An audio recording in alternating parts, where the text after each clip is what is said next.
My question to you is, where did this start? Why did you join the Army? That's first of all, where are you from and why did you join the Army?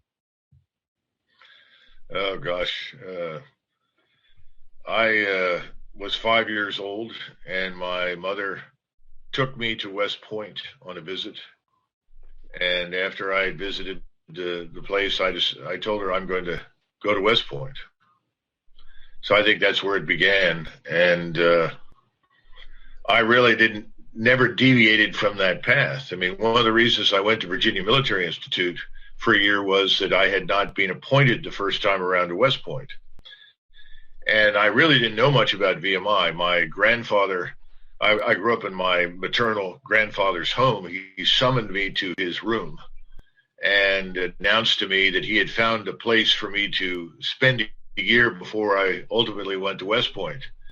And he said, it's a place called VMI. You will like it. You will enjoy it very much. Of course, when I reported to VMI on the first day and someone stopped me on the way through the Jackson Arch and said, give me 72 push-ups for the class of 72, I then discovered that my grandfather was a sick sadist because I said, this is not necessarily what I signed up for. So VMI was probably the best thing that ever happened to me because nothing could have prepared me better. And it also was a place that inculcated strong values of service and integrity and honor and so forth in ways that I don't think we did nearly as well at West Point. And I saw many standards of discipline at that point in 1971 in terms of your appearance and drilling and marching and all these kinds of things were vastly superior to what I found later on going to West Point. And later I read the Patton papers, and I found that General Patton's comments about West Point and VMI mirrored my own. One of the things he said, well, West Point is a much more gentlemanly atmosphere. No one can touch you. Whereas at VMI could touch you. And I do remember an upper class, he was a first classman. And I don't really to this day completely know what the hell I did, but he pulled me out of the rat line and held me up against the wall for doing something. And then he said, do you understand? And of course, I wasn't going to say no. I have no goddamn idea what you're talking about. I said, yes, sir. And he put me back in the rat line and off I went. And of course, we had all these horror stories, most of which are true about what it was like in the rat line in those years. I mean, you would run in place until you threw up. And then when you were finished throwing up, you would run again some more. I mean, it was a much rougher environment, but it was a good preparation for the military academy. It gave me a different perspective because most of the people that go to West Point are 18, straight out of high school. They've never seen anything else. That's all they know. And so there's no ability to sort of stand back, evaluate what is or isn't good or what might be different. So from the very beginning, I was inclined to think a little differently about things. Second thing that had a big impact on me was being an exchange student in Germany from 1969 to 1970. And I went to a very fine Quaker men's private school. I was raised as a Quaker, believe it or not. And I competed for a spot to study in Germany, and the American Friends Services Committee sent me to northern Germany to a town in English called Brunswick, Braunschweig in German. And I ended up living with a family the father of which had been an officer in the Wehrmacht and had actually served in the German army from about 1931 till 1945. And he had seen a lot of action. He was a combat engineer, but typical for the officer class, very well educated. His hobby was Greek, Latin, Hebrew, and biblical texts. He was very interested in archaeology and so forth. He had a big impact because he eventually discovered that I was not going to reproach him for being an evil Nazi. I just wanted to know about him and his experiences in the military. And then he began to teach me a great deal. And so an awful lot of what happens in 1991 and 1990, 91, when I had the opportunity to sort of mold the 2nd Squadron, 2nd Cavalry for action, these 1,100 men, 42 tanks, 42 Bradleys, 8 guns. And then subsequently, what I'm able to do with the 1st and the 4th Cavalry after the war from 92 to 94 really reflected that German influence. Because the Germans were very, very big on simplicity, big on what I would call orders from the saddle. In other words, discarding these detailed written orders in favor of a highly trained battle drill oriented force, to the point where the battle drills were automatic, and then you would improvise based on the existing battle drill to deal with the situation that you encountered, which you knew was always going to be a little different from what you originally intended or anticipated. And then the idea that you have to be at the front. I had to fight very hard to be in a tank. And the reason I wanted a tank was it was simply faster to move in that, and there was nothing that you could not do. And if you had to fight to influence the battle, you could have a profound impact with just one tank. So I ended up doing that. And then when I was at Fort Riley, the NTC provided a wonderful test ground to test out some other ideas and things. And I had 12 NCOs and officers who'd served with me in the 2nd Cavalry who joined me in the 1st and the 4th. So I had a good cadre there that understood the thinking, the rationale, and it paid huge dividends. Now, it didn't make me very popular. And some of the people that went on to command battalions and squadrons later on, who were captains or majors, he told me the first thing they got when they showed up at a division was that we don't want any of this Macgregor stuff. Don't come in here and try to do anything new or different. Just do your job. In other words, don't question anything. Just go and do what everybody else does. And one of the things that I didn't like was this notion of, well, you learn by failing. My argument was, well, you can, but you also learn by success. And if you do something and it works, you don't forget it. You can do it again. You don't have to fail at everything on the assumption that having failed, you've learned something. What if you didn't learn how to do it better? Or just because you failed, well, that didn't work. What else are we going to do?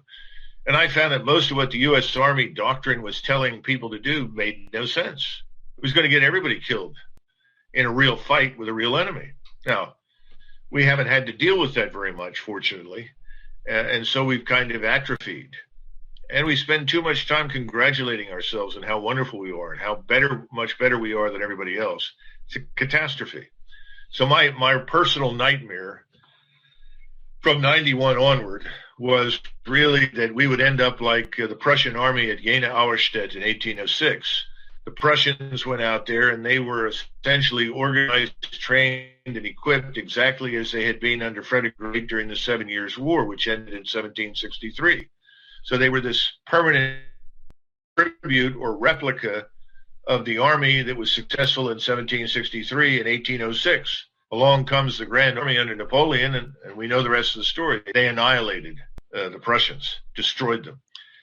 So my concern is that, we end up with somebody we didn't expect who has figured out ISR, strike, maneuver, and sustainment, how to integrate those, has changed the way it fights, and ultimately devastates us. And I testified in 2017 in front of the Senate Armed Services Committee, the Air-Land Subcommittee, and I tried to make that point, but it fell on deaf ears. And I tried to describe what we would experience. The first thing, you get to the battlefield, there are all sorts of sensors operating, and those are not all obvious. But the point is that forms of overhead surveillance are going to detect you as well as things on the ground. The next thing that happens is loitering munitions that come in to pick and choose from the various targets on the ground.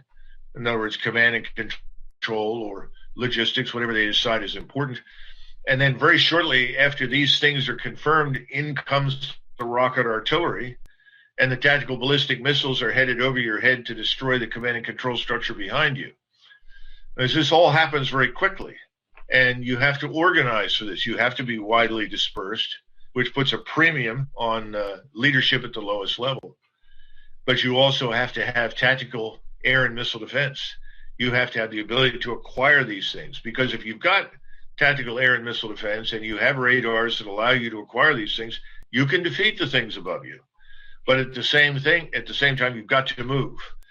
If you are static for any length of time, you're going to be found, targeted, and destroyed. So all of these things were not widely appreciated, and everybody sort of said, "Oh, well, that's nice." And now we're beginning to see it. We've seen it in Nagorno-Karabakh in Armenia. We've gotten a good taste of it from the Azeri Turks using the loitering munitions and rocket artillery. It's the tip of a proverbial iceberg. I'm curious because I know you graduated with an engineering degree. Am I correct on that? Yes, we all got Bachelor of Science in General Engineering, which was very tough on me because I needed a case of no-dos to get through most of those subjects. So the reason I ask it because when I look at your biography and I look at your history, I'm talking to myself. Here's an engineer. Here's a person. And again, when I think of engineer, I think of civil or mechanical engineer. I'm like, here's a person who lives in a world of rules, of systems, of proven systems. But then I see your performance at 73 Easton, at NTC, your book, Breaking the Phalanx, which it really is, this was, if I remember correctly, getting rid of divisions, of breaking units down to what, 5,000 to 6,000 man. In fact, I read a book a long time ago about command and control. Is it Crevel? And I think he talked about how the Romans, the legion was just an administrative word. It was the actual cohorts. And I'm like, oh, so I just, to me, it's almost like a paradox. Here's a person who thrived in a system built of rules, and yet you're such a global thinker, and you put it on paper, and you had, from my reading, you had it was required reading for generals, except you became the tallest poppy in the field. And I think that's a good way to describe it. Yeah. And, it came very close to implementation, many of these things. General Reimer was the chief of staff at the time. He spent almost 3 hours with me, and he said, at the end of the discussion, he said, I think you're right, number one. Number two, I know we can do this. He said, three, I know that the joint community will welcome this, these mission-focused capability packages under 1-stars. He said, I know that the Hill will like this. But he said, how do I sell this in the Army? And the full colonel that had commanded me in 91 was then a 3-star. His name was Holder. And General Holder looked at him and said, well, sir, you're the chief of staff of the Army.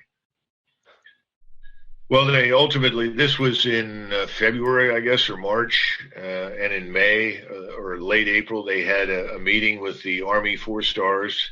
I guess they had 7 of them at the time.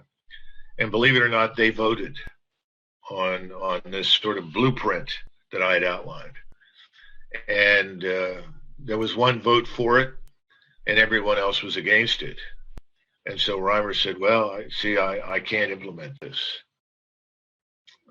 That's no way to run an army. No. And one of the things I keep trying to tell people is that in 1940-41, during the Louisiana maneuvers, they discovered a lot of things. One of the things they discovered was that they needed to organize into the German battle groups inside the armored divisions. We used to call them combat commands. They also had finally gone to triangular divisions, which again was another German innovation from the early 20s. And that had been fought tirelessly for 17, 18 years. But they were still fighting the combat command structure and instead wanted to have this large amorphous armored division.